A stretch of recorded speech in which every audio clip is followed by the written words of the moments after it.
Welcome everybody to our town hall meeting. I'm so excited about this one. I'm Cheryl Jackson here at Praise 106.1, and I have with me our special guest, Dr. Letitia Jaraza. I want to make sure I say that correctly, Jaraza, and she is the health commissioner at the in Baltimore City Health Department. And today we're going to be talking about the flu vaccine. Is it worth it? And I know that you want to know, is it worth it, right? I know that you have a bunch of questions about the flu vaccine, the COVID vaccine, and all of that. Dr. Jaraza, welcome, welcome, welcome. Cheryl, thank you so much for having me. I'm excited to be on today. I know, right? This is the $1 million question. Everybody wants to know about what's going on because of this pandemic. But I want to just start off by just talking about the flu vaccine myths and misconceptions, some questions that people have. I was just sharing that, we do this every year. We get our flu vaccines. My husband is military, so he was ordered to do it. And then, oftentimes there were like symptoms that came behind it. But then the more we got knowledgeable about the vaccine, the more we get knowledgeable about everything, the better we feel about it. So that's the whole preface for us doing this town hall, is to make sure that our listeners is getting information. We're going to jump right in. I only get the flu when I get the flu shot. So am I safer without it? That's one of the questions. Am I safer without the flu vaccine because I only get sicker when I get it? Let's talk about that. So let's talk about that, because I hear that a lot. Like, I get the flu shot and it makes me ill. So the first thing I'll say is that some people do experience mild side effects as a result of the flu shot. The flu shot in and of itself does not give you the flu. However, as your body is responding to that vaccine and developing immunity, you may have some side effects. So you might get soreness at your arm, you might get a mild fever, chills, muscle aches.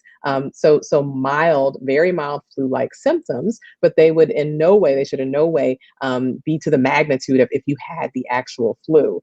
So it is worth it, right, to have this mild discomfort as opposed to being at risk for getting the flu if you don't get the vaccine at all. And it's not that the flu is being injected, right? It's just it's a prototype of it so that your body will know how to fight it off. It is. It's a portion of the virus, right? It's not the actual full flu virus, but it's a portion of the virus that your body then responds to and produces something called antibodies that fight it off if you were ever to come in contact with the actual live virus. Got it. So does the flu shot cause the flu? You just answered a little bit. Yeah. No, the flu shot does not cause the flu. It really does help your body prepare to fight off the flu if you're exposed to it.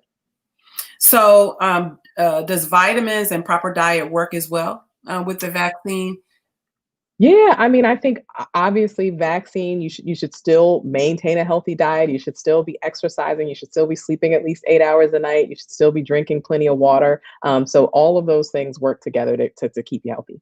And what I've noticed is the more you're exercising and, the more that you are doing the things that you should do to keep your health at a great pace, the better you can fight this thing off, or fight any of the flu or any sicknesses off. If you're taking your vitamins like you normally should, you're eating, taking your supplements.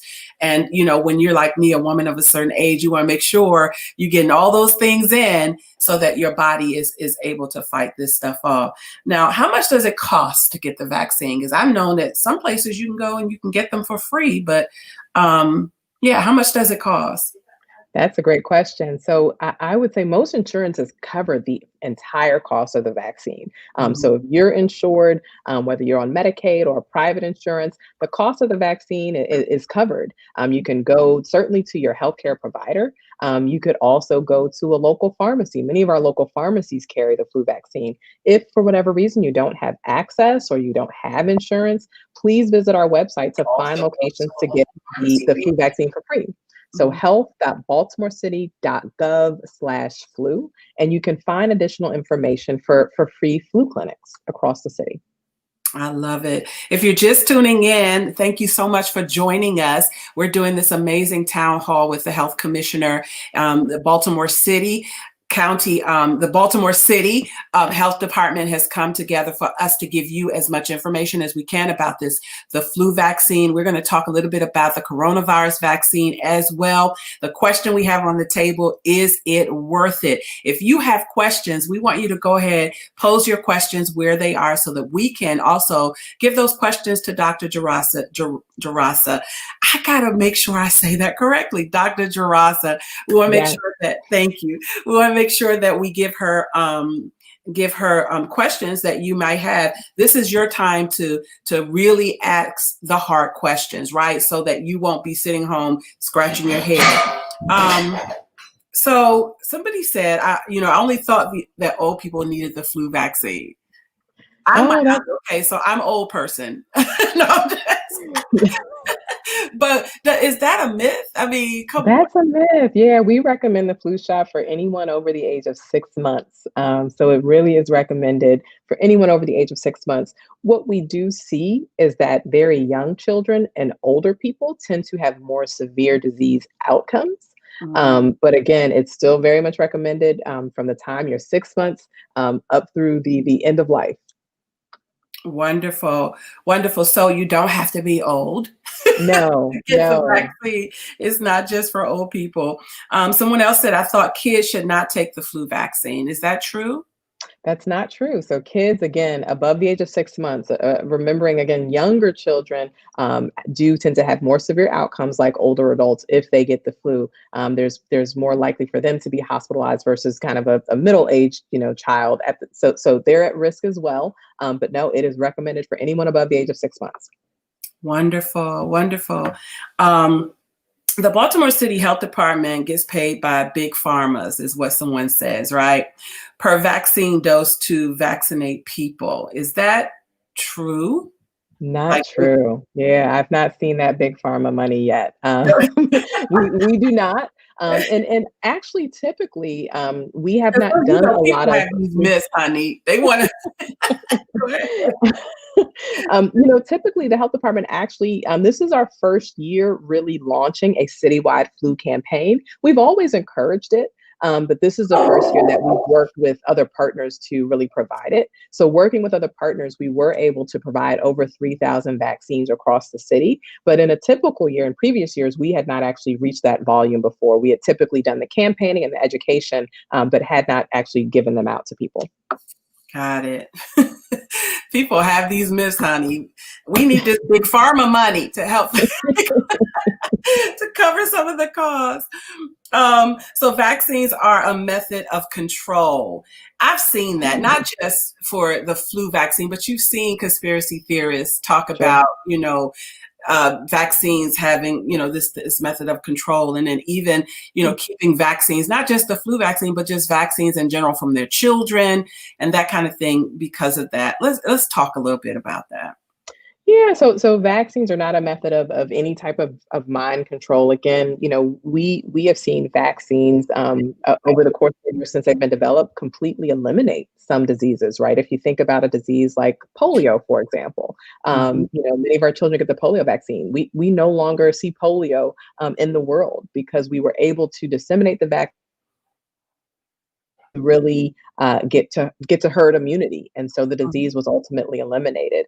So vaccines can be very beneficial in helping to eliminate disease. And I know this is a flu conversation, but really enough people getting the COVID-19 vaccine is how we're going to be able to get back to some sense of normalcy. That's how we're going to be able to confer that herd immunity that I just mentioned. So it really is important. It's not a means of controlling. It's a means of really stopping the spread of a disease and ideally eliminating that disease in time. Yeah, I mean, think about it, because there were people who were dying of scarlet fever. There were people who were dying of all of these other plagues that hit us long before we've dealt with the flu or even the coronavirus. And we were able to keep that at bay and under control because we had to get these, polio shots. We had to get these shots, growing up so that we wouldn't die of those same diseases that our grandparents and great grandparents, somebody has to take it. Somebody has to do that to keep it at bay. So A method of control, I don't know. I just want to debunk some of these myths, and I'm so glad that we have you to explain it, right? A sister, a person of color, because a lot of these things come from, our community. Yeah. So I'm so excited to have you talk about it. So vaccines causes autism, because that's another reason why parents sometimes won't vaccinate their children. Yeah. So, again, I think that was a myth that was started some years ago, because there was a very small study that really didn't show the correlation, but people kind of took it and ran with it. So there's no correlation that's been found between autism and childhood vaccines. I'm a pediatrician. I still very, strongly recommend parents to vaccinate their children. I vaccinate my child. So I mean, I think that's, an unfortunate myth that really got blasted very quickly. hmm If you're just tuning in, I want to introduce you to Dr. Letitia Jarasa.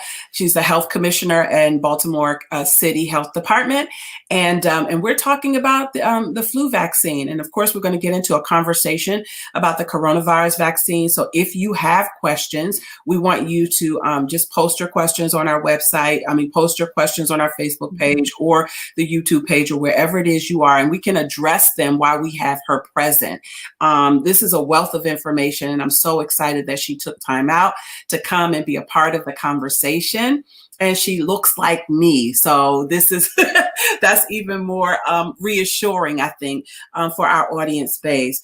So the health department is not liable if I experience adverse effects to the flu. Is that true?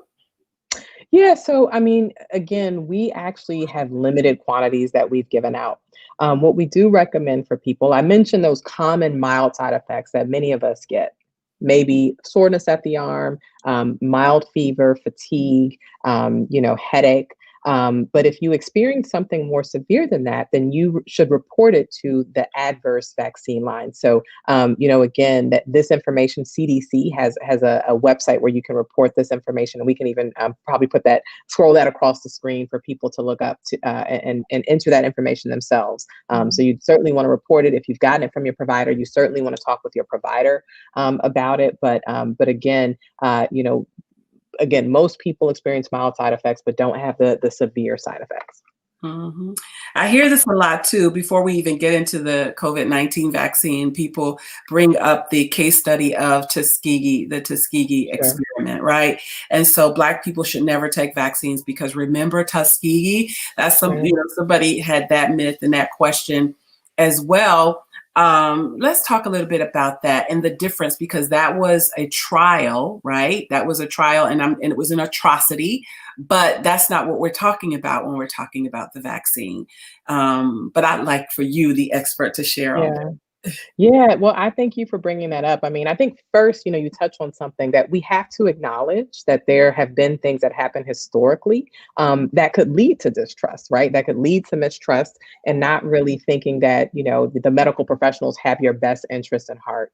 Tuskegee is an example of that, where treatment was withheld. So treatment for syphilis was withheld, though it was available from a group of individuals down at Tuskegee, and that's concerning, right? Like, why would you ever withhold treatment from someone? And so these things that are grounded in truth. We have to face them head on and recognize that they were wrong. Like you said, they were an atrocity. Mhm. I think at the same time, I'd like to think we've made progress since then. And certainly as an African American provider, I went to Meharry, which is an HBCU for medical school challenges. We see it firsthand in the patients that we serve, but we also are taught the science. And so we also understand that there's a science behind it, and certainly I get not trusting the medical professionals, but I mean I'm saying personally as a medical professional, as a parent, I trust the science. I've done the reading. I think probably most folks hopefully know that one of the young ladies who helped to produce the vaccine is a Black woman too, right? Mhm, She's a mhm. fellow UMBC alumni, and so we trust the science and trust what we are saying as trusted medical professionals who, again, I always aim to be transparent. I always aim to tell you what I know and tell you what we still don't know yet. Mhm.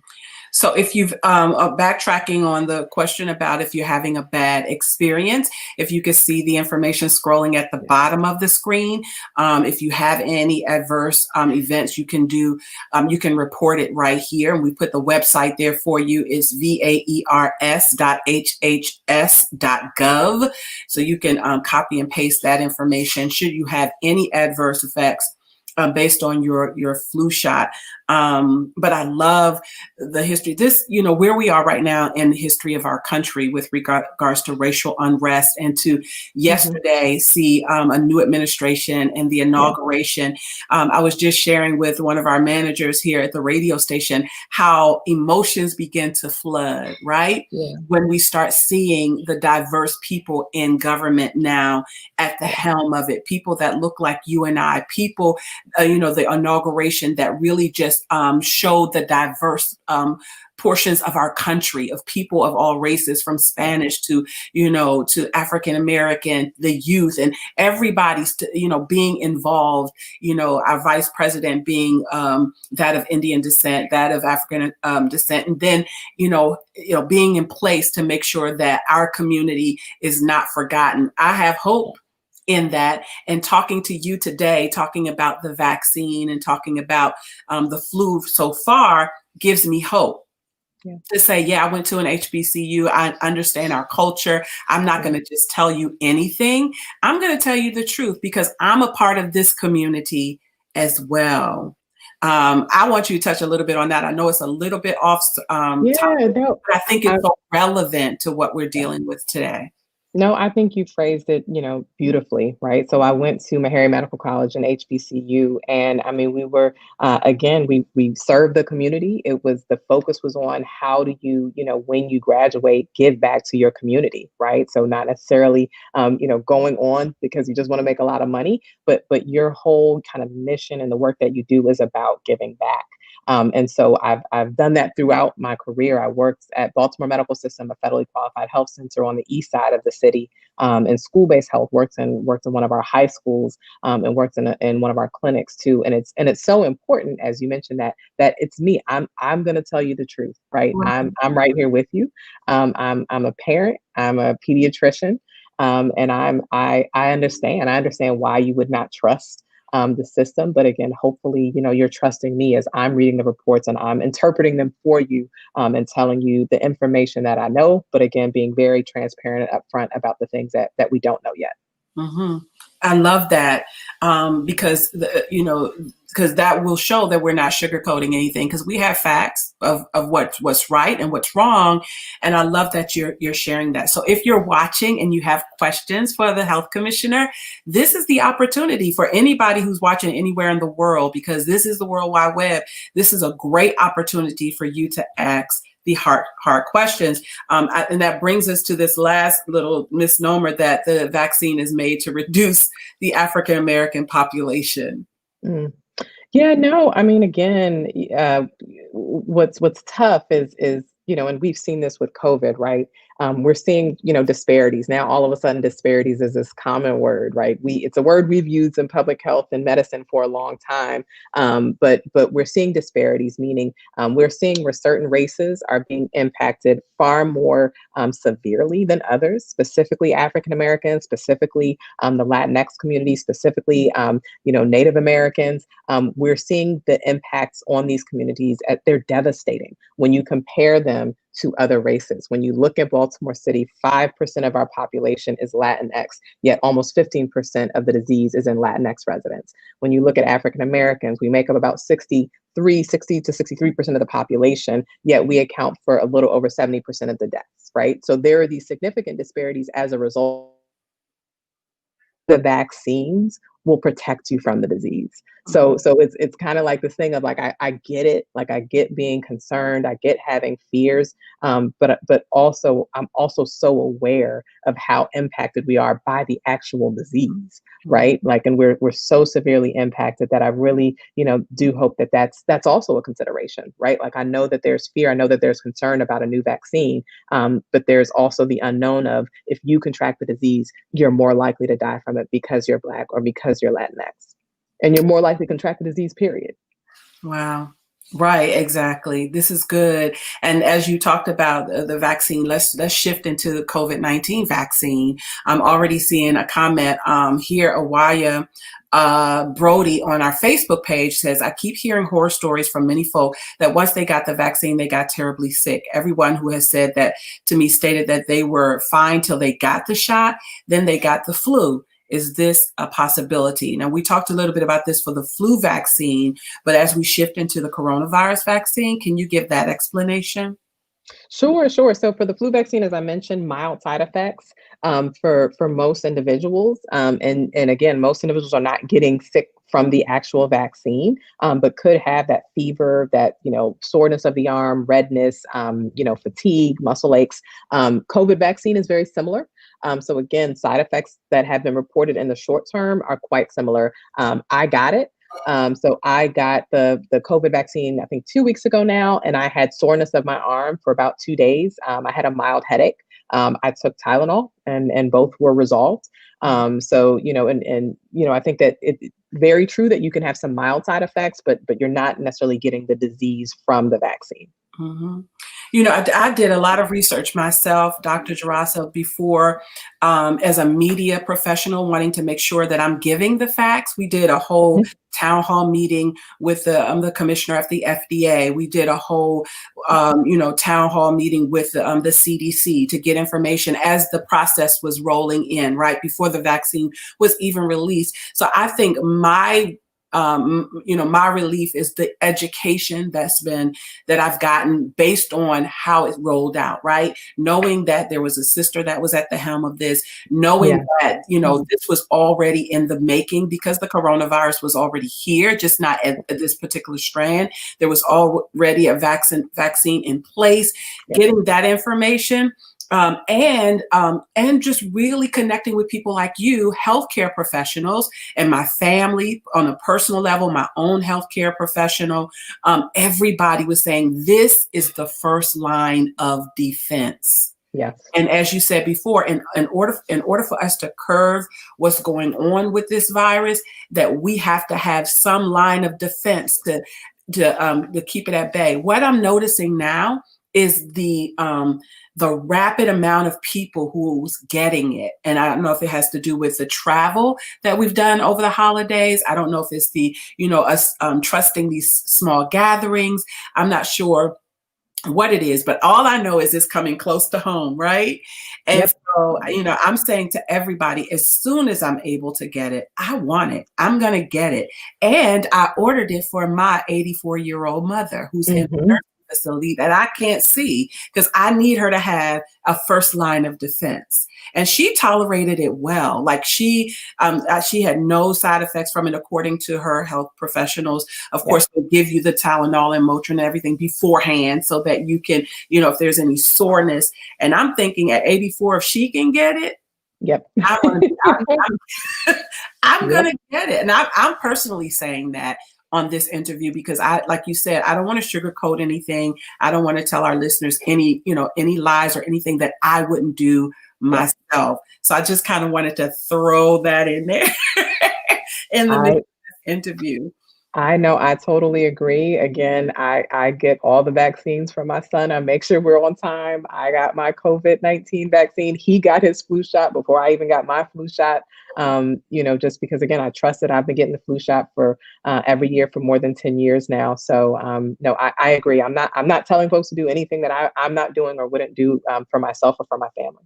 Absolutely. So, it goes without saying, but is the vaccine safe? Let's just put it out there. The vaccine is safe. Again, the clinical trials have been performed, and they looked at the safety profile and they provided that information. It's effective. So 94 to 95% effective in protecting you from getting symptomatic COVID infection. Effective. So that's also helpful after you've gotten your second dose. It is very effective in protecting you. And I guess maybe the last thing I'll kind of close on is right is getting this vaccine, disseminated widely is how we return back to some sense of normalcy. If you're like me, you miss hugging your family and your friends. You miss seeing your family and friends in person. And then, when you do see them, being able to hug them, being able to, go out to a restaurant or any of the things that we would, considered normal this time a year ago, right? The Getting that vaccine is what's going to help us get back to normal. Exactly. And so after the vaccine, we still have to do the things that the CDC is asking us to do, right? Washing our hands, wearing our mask, social distancing. This vaccine is, like we said, just the first line of defense, but we still have to do those things to stay safe, correctly? Yeah, absolutely. Until we have more widespread dissemination of the vaccine, even once you get it, I'm just as precautious now that I've had one dose as I was before. You still want to protect yourself because many people still are not vaccinated. And then I actually want to address maybe one more question. I don't know if it came up about the COVID vaccine. Is the question that I've heard a lot. If I had COVID, should I still get the vaccine? And the answer for that is also absolutely. What we believe is that the vaccine confers maybe a longer lasting immunity. We don't know how long once you've had the disease you're protected from it, but when you get the vaccine, we think that you're probably protected a bit longer, and that protection is a bit stronger. So you should very much still get the vaccine, even if you had COVID disease previously. Awesome. We're going to talk about the benefits, but I think you just summed it up. The benefits of it is that first line of defense to make sure that, that's another layer of protection from you receiving it. It doesn't mean that you won't get it, but it does mean that you'll be able to tolerate it better, right? But talk about a couple benefits before you get out of here. I know you have to run. You've got a bunch of things to do, but just talk about the benefits real quick, and then we'll give information where people can go. Yep. So top benefit again reduces your risk of having a symptomatic COVID-19 infection. So if you have your vaccine and you're protected and you're exposed, you're much less likely to have a symptomatic to go on and develop symptoms and become sick. If for whatever reason you do still get it, your symptoms and your disease course tends to be a lot less severe. So less likely to require hospitalizations. Again, less likely to get as sick. What we don't know yet is how it keeps you from spreading to other folks. So say you're exposed, and this is why it's important that you're still going to wear your mask and wash your hands. But it doesn't mean that you're completely, for those that have not gotten the vaccine, that you're not going to be able to spread it to them. So still very important that you do those protective measures. Awesome. So one question, it says, and this is great. After I get the first shot, am I immune from the coronavirus, or does it happen after the second shot? Not fully immune yet. So the two shots have differing what we call efficacy in protecting you. So I think Pfizer, it's maybe about 60% effective after the first dose. With Moderna, I think it's about 80%. So you still very much want to get that second dose because you can achieve 94, 95% with that second dose. Awesome. Listen, we thank you all so much for joining us for this town hall. The flu vaccine, is it worth it? Thank you, Dr. Jurasa, Health Commissioner for the Baltimore City Health Department, for giving us all of this great information. I know you have to run. I appreciate it. For more information, you guys go to health.baltimorecity.gov/flu. See all of the information right there at the bottom of our screen if you need more information about our conversation today. This has been so awesome. Make sure you guys share it on your pages with everybody so that they'll have all of this great information that we got from Dr. Jurasa today. That's going to do it for us. It is that our town hall meeting, our health town hall meeting, the flu vaccine, is it worth it? Thank you to the Baltimore City Department of Health. We'll talk to you later. Bye-bye.